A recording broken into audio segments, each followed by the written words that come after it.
You're looking at an ASUS GTX 780 Direct CU2, and this thing is overclocked. Yes, indeed it is. Will it stay there? Just leave it right. No, don't go anywhere. There. All right, it's going to live right there for this video.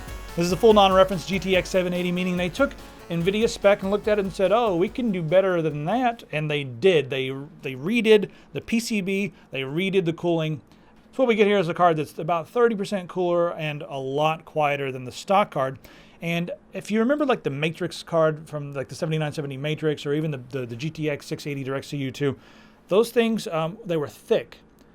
Well, some people said, hey, we don't mind it being thick because we want it to be quiet and cool at the same time. So that's why it was thick, because they wanted both of those features. But this one, they figured out how to keep it just as quiet, but also keep it to 2 slots. So it's a dual slot card.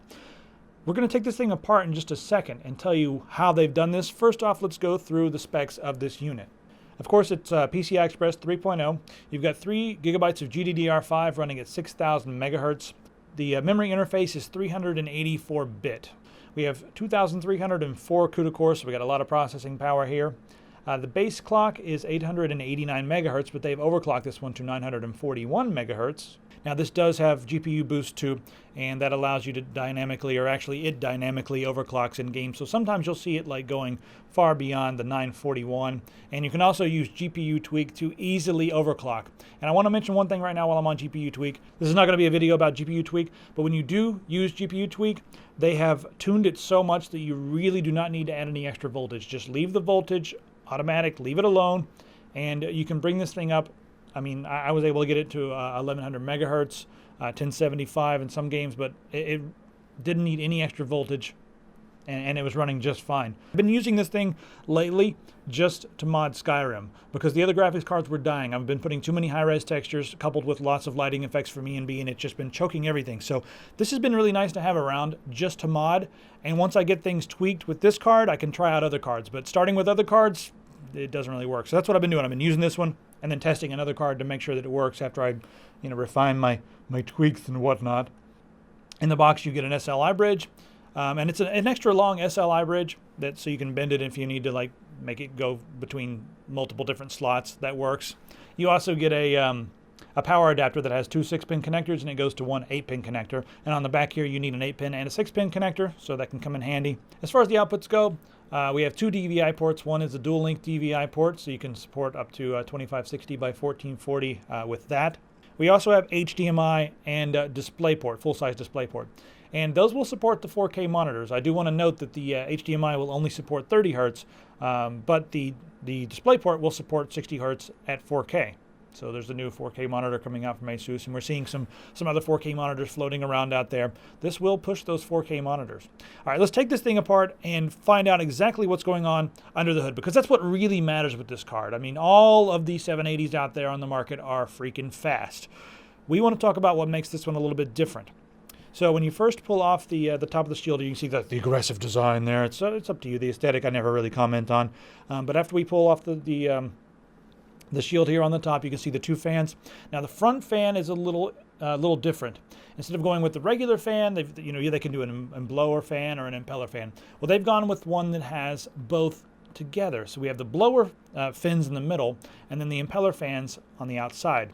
So it blows down and exhausts out the back at the same time. They didn't use that for both fans because if they did, it would create turbulence with the graphics card. So this is the best cooling solution that they could get.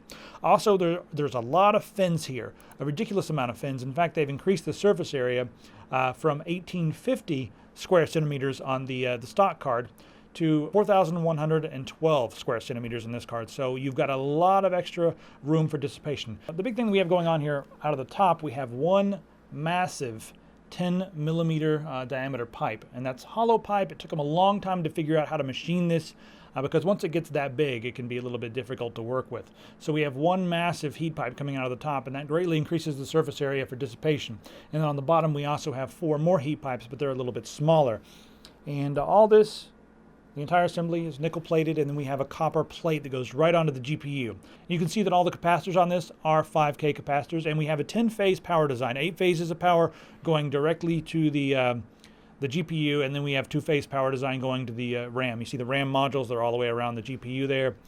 They've got their digi+vrm, and that's compared to like the stock that has like an analog VRM. So you've got digital power control on this one.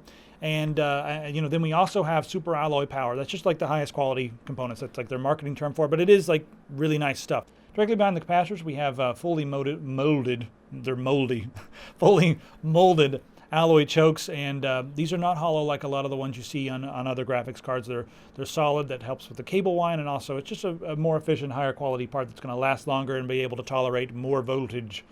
And then right behind that, we have super alloy Mosfets. They're compact. And they actually are lower temperature, but they can handle higher voltages. So all this together just really gives you an extremely efficient power delivery mechanism for the graphics card. And all that stuff that I just said, if you're like, your head's hurting, all that stuff that I just said means a few things. It can handle more power. It can handle power more efficiently. It can overclock higher, and it's going to last longer. On the back, also, we have a large plate. Now, this plate does a few different things. First off, it looks aggressive, and it also provides rigidity when you put this in your system, because this thing's a big, heavy card. When you put it in your system, it's nice to have the plate there to keep it nice and rigid. And it also helps just a little bit with some dissipation as far as pulling the heat away from the PCB. PCB is also really high quality. There's more layers in this PCB than you get with like their motherboards. 15-layer PCB.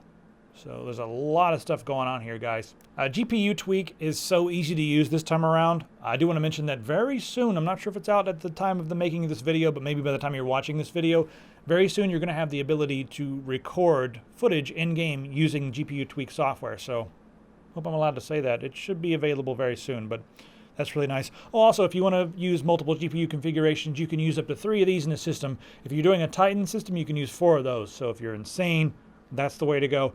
If you're a little bit less insane, this can still be a less insane thing to do. Get 3 of these. So there you go.